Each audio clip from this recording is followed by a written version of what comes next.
Kaugnay pa rin sa epekto ng pananalasa ng Bagyong Christine sa iba't ibang bahagi ng bansa.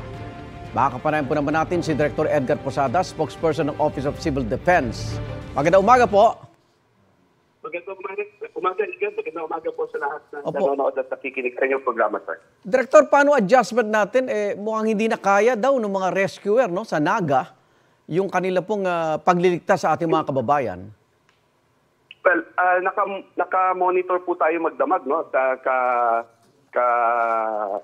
Ugnayan po natin ang ating regional director, si OCD Regional Director Clyde Yucot. At they are utilizing po all available resources naman, sir, dan sa 9th ID, ano? At iba pa pong mga resources, rescue equipment, rescue teams, ano po. And however, sir, kagaya po sa Pulangi, ang latest po namin kanina lang po before we went on air, meron pong mga hindi pa po mapasok dahil sa taas po ng baha, ano po.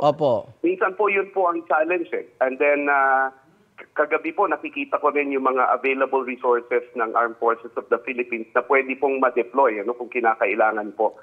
So ayan lang po, kailangan lang po makipag-ugnayan at kailangan lang po din na maging para pumapasok, hindi po masyadong mataas. Kagaya po sa Pulangi, medyo nahihirapan po silang pumasok doon sa sentro.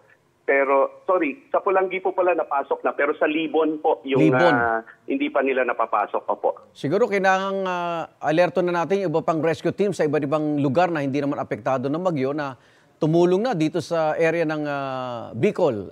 Direktor, ano? Opo, yan din po ang ginagawa. Yan din po ang talagang way to go natin. Yung talagang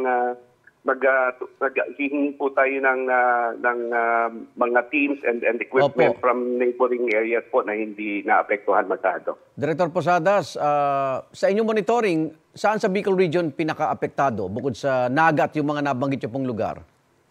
Ang nakataas na po, nagdeklara na po ng state of calamity, Igan, kahapon ang probinsya ng Albay. Ano? At dito po, ang mga Albay at saka Camarines Sur, kasama po ang City of Naga. Sa pagbabantay nyo ba, ito, para malaman lang, kasi sa social media, ano, mga kumakalat na mga namatay na, nalunod. Director, kamusta? May mga ulat na ba tayo na namatay o nasugatan o nawawala? Sa ngayon, Igan, yung latest situational report natin na nakita ko ay ngayong umaga. Wala pa naman tayong reported deaths, pero meron tayong reported na missing tatlo. Isa Region 5 ito. Region 5. At saka, isa pong injury, pero dahil nga po busy pa sila sa pag-responde, siguro po mas makikita natin yung buong picture kapag medyo humupa po ng konti at may time po silang mag-report, sir. Sa panahin po natin sa Pag-asa, hanggang weekend daw po ito, Director Posadas, may tulong na bang maiaabot tayo sa maapektadong residente? Opo, in fact, sir, pinaghahandaan natin, nakikita natin yung sitwasyon sa Bicol, sa Eastern Visayas din po, medyo ganyan din po ang sitwasyon. Kaugnayan din po natin si RD Lord Torrecarion at of course dito sa Calabarzon. Kanina po, nakita rin natin yung situation para dun sa binigay ni Director Alvarez at saka sa Region 3 po, si Director Corpus.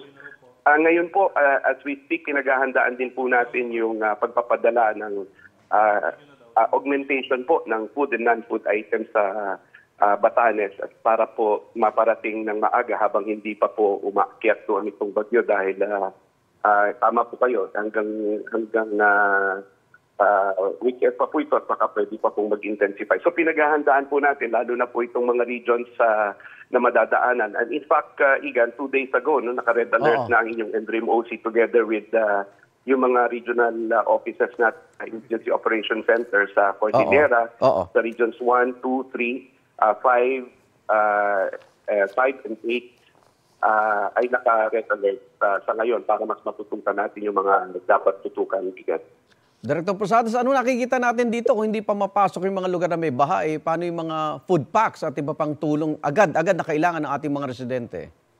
Naka-standby po yan kasama po sa mga priorities yan, Igan. We are working closely with the DSWD po doon sa regional office para po kung hindi man po maisabay, maisunod kapag katapos po ng rescue. Para yan po ang mga mga kailangan po talaga tubig at saka pagkain. Opo. Maraming salamat, OCD Spokesperson Director Edgar Posadas. Ingat po kayo.